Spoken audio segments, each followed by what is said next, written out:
ये है मीठे समोसे। आलू तो इसमें बिल्कुल नहीं है, पर इसमें है 1 कप मैदा, बहुत थोड़ा-सा नमक, 1 चम्मच चीनी का पाउडर, घी भी डाल दे रहा हूँ लगभग 2 चम्मच और फिर इन्हें पहले तो मिला लो। इन्हें अच्छी तरह से मिलाने के बाद अब इसमें धीरे-धीरे करके पानी भी डालो। पानी डालकर इसे अच्छी तरह से गूँथ लो और फिर इसे गूँथने के बाद अब इसे साइड में रख दो और ले लो एक पैन जिसमें डाल दो 2 चम्मच घी। घी गर्म करने के बाद डाल दो इसमें ड्राई फ्रूट्स जैसे कि बादाम, काजू। पहले तो ये दोनों को साथ में पका लो, फिर इन्हें पकाने के बाद अब इन्हें निकाल लो और फिर इन्हें निकालने के बाद मैं उसी घी में डाल दे रहा हूँ किशमिश भी। किशमिश को भी अच्छी तरह से पका लो और फिर इसे भी निकाल लो। अब जो पहले काजू बादाम पकाया था उसे जितना बारीक काट सकते हो उतना बारीक काट लेना। फिर इसके बाद वो जो बचा हुआ घी था उसमें मैंने डाल दिया है 1.5 कप रवा यानी सूजी और फिर सूजी को भी अच्छे से सेकने के बाद डाल दो 1 कप नारियल का बुरादा। फिर नारियल के बुरादा को भी इसमें अच्छी तरह से सेक लो और डाल दो वही ड्राई फ्रूट्स जिसे बारीक बारीक काट लिया था। किशमिश भी साथ में डाल दो और फिर इन्हें मिला लो।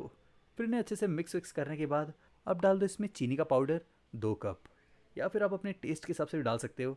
इसे भी मिला लो और फिर इसके बाद इसे निकाल लो, ठंडा होने दो। और देखो जब तक ये ठंडा हो रहा है तब तक क्या करना है कि वो जो मैदा गूँथ लिया था अब बना लो इसका पेड़ा। पेड़ा बनाने से पहले पहले इसकी लोई अलग कर लो। लोई ज़्यादा बड़ा रखने की ज़रूरत नहीं है, पूरी की साइज़ का रखना।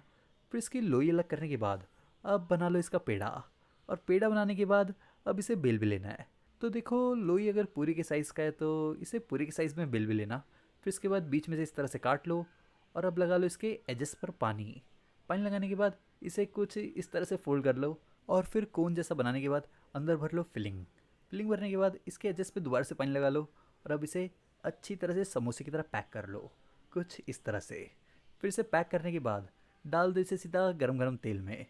फिर तेल में डालने के बाद अलट पलट कर इसे अच्छी तरह से फ्राई कर लो और जब दोनों साइड से अच्छी तरह से फ्राई हो जाए तब ना आप इसे निकाल सकते हो।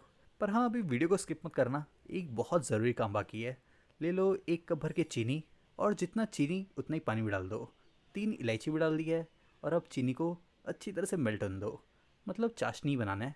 फिर जब ये हल्का सा थिक हो जाए और चीनी पूरी तरह से मेल्ट हो जाए तब इसमें डाल दो समोसे। पर हाँ, गैस का फ्लेम बंद कर देना। चाशनी में समोसों को अच्छी तरह से लपेट लो। 3 से 4 मिनट छोड़ने के बाद अब इसे निकाल लो। वैसे क्या कभी आपने मीठे समोसे खाए हैं? कमेंट में ज़रूर बताना। रेसिपी चली तो लाइक, शेफ प्रतीक्स किचन को सब्सक्राइब।